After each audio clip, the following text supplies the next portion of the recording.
Hai guys, halo. Kemarin ada yang komen ya mengenai ketika indigo dibawa Rana ke psikolog atau psikiater itu di diklasifikasikan menjadi gangguan kejiwaan, ya kan? Nah, menarik nih. Yuk kita bahas ya.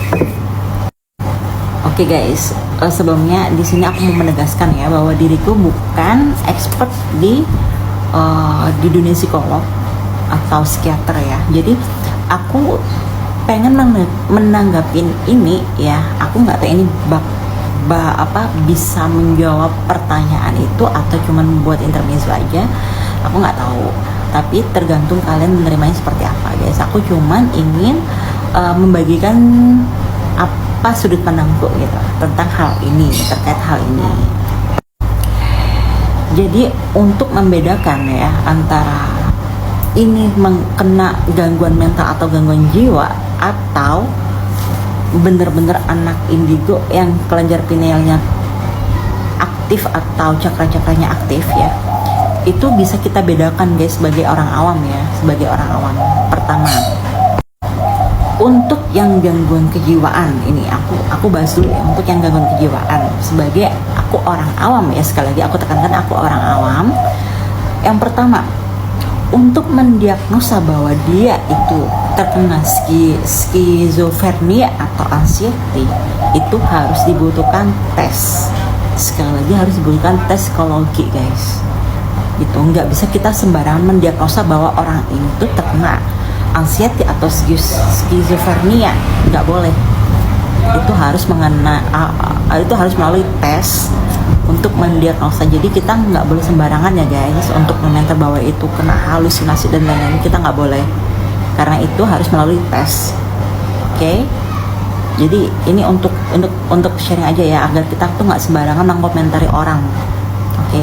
Terkena gangguan mental, terkena gangguan jiwa, karena itu harus dilakukan tes dulu di psikiater atau psikolog.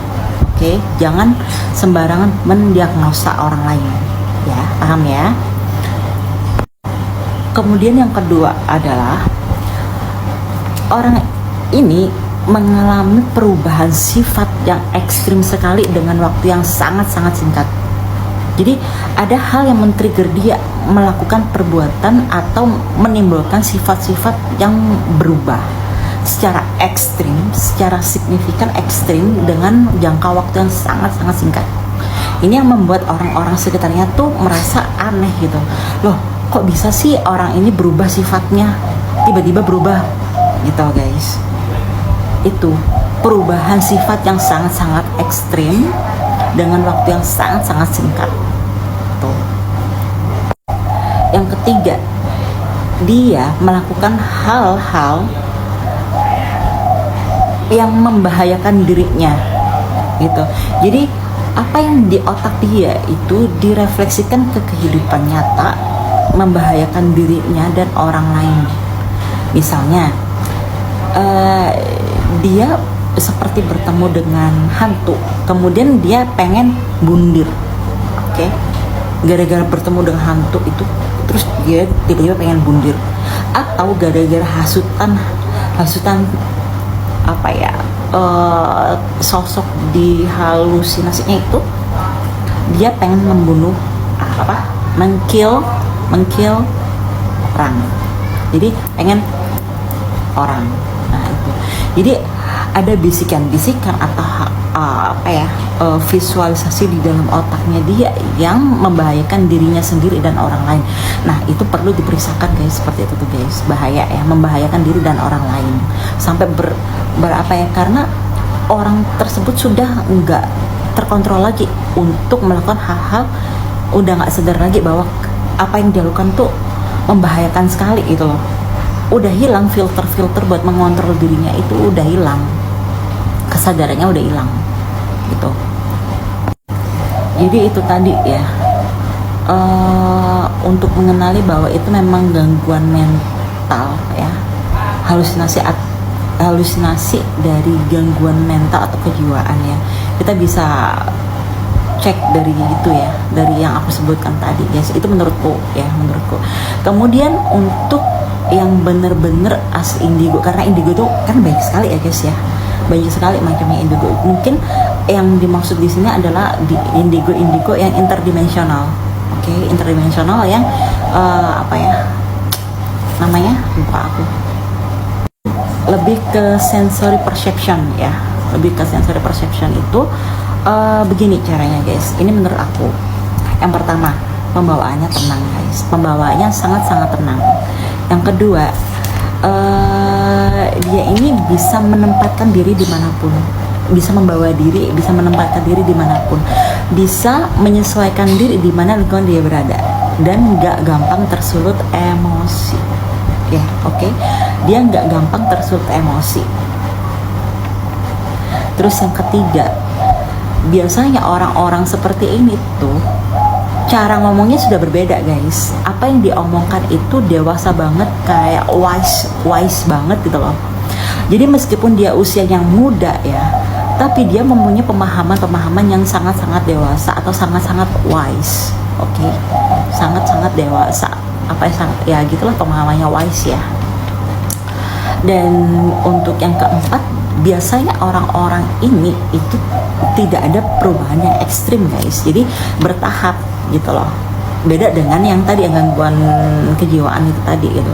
Jadi ini bertahap melalui proses perjalanan hidup gitu kan.